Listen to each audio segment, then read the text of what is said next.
வணக்கம் நண்பர்களே, என் பேர் விகாஷ். பசு வளர்ப்பை பற்றி சில ரகசியங்களை உங்களுடன் பகிர்ந்து கொள்ள வந்திருக்கிறேன். பசு வளர்ப்பு சாதாரண விஷயம்னு நினைக்காதீங்க. அது ஒரு கலை, ஒரு விஞ்ஞானம். வெற்றிகரமா பசு வளர்க்க கடின உழைப்பும் புத்திசாலித்தனமும் தேவை. முதல்ல பசுக்களுக்கு என்ன மாதிரியான உணவு கொடுக்கணும் பார்ப்போம்.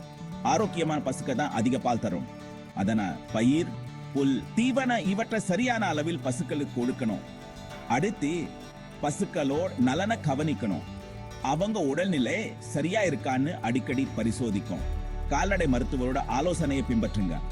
மூணாவதா, பசுக்களுக்கு நல்ல பாதுகாப்பான இடம் அமைச்சு கொடுக்கிறது ரொம்ப முக்கியம். சுத்தமான இடத்துல அவங்களை வச்சிருக்கணும். போதுமான இடவசதி, தூங்க வசதி எல்லாம் இருக்கணும்.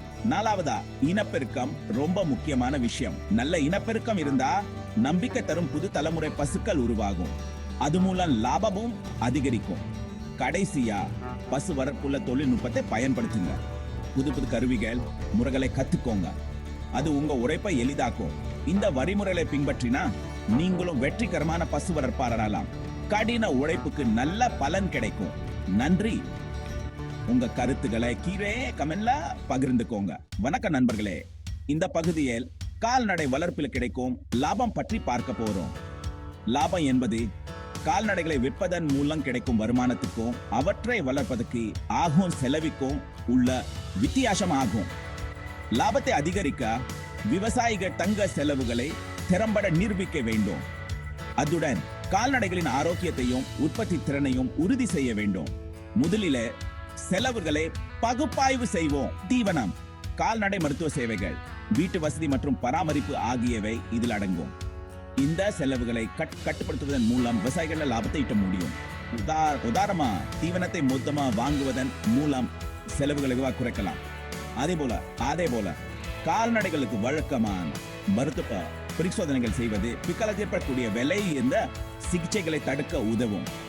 வருமானத்தை பொறுத்தவரை பால், இறைச்சி மற்றும் எருவை விற்பனை செய்வதன் மூலம் வருமானம் ஈட்டலாம். உயர்தர கால்நடைகள் நல்ல விலைக்கு விற்பனையாகும்.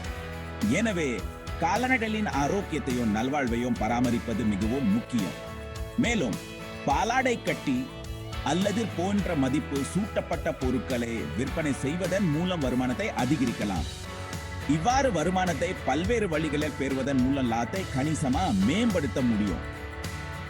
முடிவா, கால்நடை வளர்ப்பில் லாபத்தை புரிந்து கொள்ளும், அதனை நிர்வகிப்பதும் வெற்றிகரமான செயல்பாட்டுக்கு மிகவும் அவசியம்.